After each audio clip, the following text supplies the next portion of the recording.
2 ദിവസം കഴിഞ്ഞ് മാമന്റെ ഫോൺ വരുന്നു.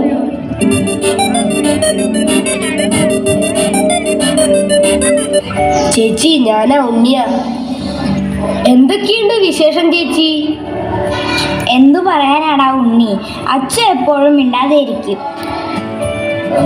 അല്ലെങ്കിൽ പണി ചെയ്യാൻ സമ്മതിക്കാതെ പിന്നാലെ ഉണ്ടാകും. അവനെ കൊണ്ട് ഞങ്ങൾ തോറ്റു.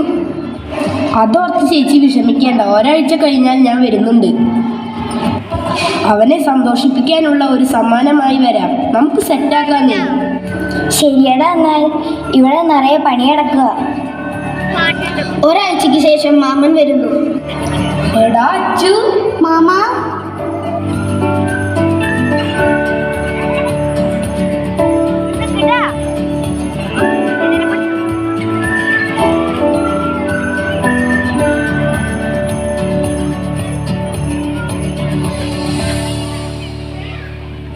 അച്ചു പതുക്കെ പതുക്കെ ഫോണിൽ അഡിക്റ്റ് ആകുന്നു.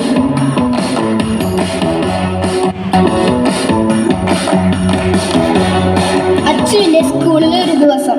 ഹോംവർക്ക് ചെയ്താ? ഞാൻ ചെയ്തിട്ടില്ല, ഒരെണ്ണം കൂടി ഉണ്ട്. ടീച്ചർ ഇപ്പൊ വരും. Good morning teacher. അച്ചു ഇന്നലെ ഉറങ്ങിയില്ലേ? എന്ത് പറ്റി? ടീച്ചർ, എന്ത് പറ്റി? ഈയിടെയായി ക്ലാസ്സിൽ ഒരു ശ്രദ്ധയുമില്ലല്ലോ. ഇവനിപ്പോ എല്ലാ ക്ലാസ്സിലും ഇങ്ങനെയാണ് ടീച്ചർ.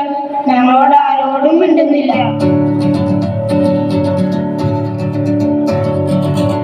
ഓക്കെ മക്കളെ, നമുക്കിന്നൊരു പാട്ട് പഠിച്ചാലോ? പഠിപ്പിച്ച പാട്ടല്ലേ ടീച്ചർ? ആ, അത് തന്നെ.